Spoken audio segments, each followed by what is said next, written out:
कर्नाटक में लगातार हो रही बारिश से बुरी तरह से प्रभावित जिलों का जायजा लेने मंगलवार को मुख्यमंत्री बोम्माई कोडगु पहुंचे। उन्होंने सड़कों से लेकर आमजन के हुए नुकसान का जायजा लिया।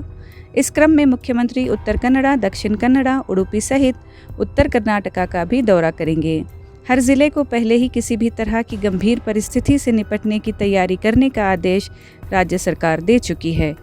मुख्यमंत्री स्वयं जिलों के इंचार्ज मिनिस्टर के साथ स्थितियों का आंकलन कर रहे हैं ताकि सभी तरह के इंतजाम समय रहते सुनिश्चित किए जा सकें।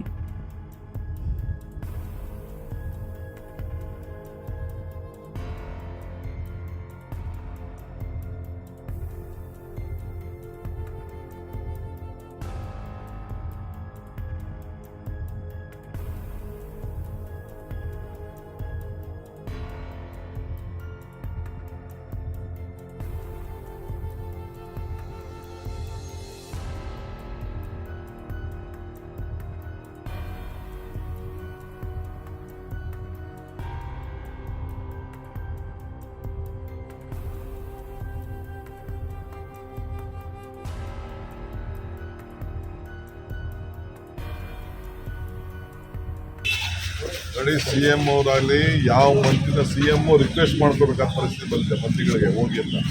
ಯಾವ ಮಂತ್ರಿನೂ ಏನು ಕೆಲಸ ಮಾಡ್ತಾ ಇಲ್ಲ, ಎಲ್ಲೂ ಹೋಗ್ತಾ ಇಲ್ಲ. ಈಗ CM ಈಗ ಅಲ್ಲಿ ಕೊಡಗಿನ ಪರಿಸ್ಥಿತಿ ನೋಡಿದ್ರೆ ಬಹುಶಃ ಇಬ್ಬರನ್ನು ಖಾಲಿ ಮಾಡ್ತಾರೆ ಎಲ್ಲ ಸಮಿತಿಗಳು. ಏನಾಗಿಲ್ಲ, ಯಾರು ಸಹಾಯ ಮಾಡ್ತಾರೆ, ಯಾವ ಅಧಿಕಾರಿಗಳು ಏನು ಮಾಡ್ತಾರೆ. ಕೆಲವರು ಏನೋ ಸುಮ್ಮನೆ ಮೊನ್ನೆ ನಮ್ಮ ಇವರು ಕೊರೋನಾವರು ಒಂದು 20 ಮನೆ ಹೋಗಿದ್ದಾರೆ. ಒಂದು ಮನೆಗೆ ಇವರು ಹೋಗಿದ್ದಾರೆ, ಯಾರು ಅಲ್ಲಿ ನಮ್ಮ ಅಲ್ಲ ಪಕ್ಕದ ಒಂದೇ ಮನೆಗೆ ಅವರು ಎಕ್ಸ್ ಸ್ಪೀಕರ್ ಹೋಗಿದ್ದಾರೆ. ಹಂಗೆ ಸುಮ್ಮನೆ ನೆಪಕ್ಕೆ ಮಾತ್ರ ಇಟ್ಕೊಂಡಿದ್ದಾರೆ. ಜನರಿಗೆ ಸಹಾಯ ಮಾಡಬೇಕು, ಮತ್ತೊಂದು ಏನು ಕಾಣ್ತಾರೆ.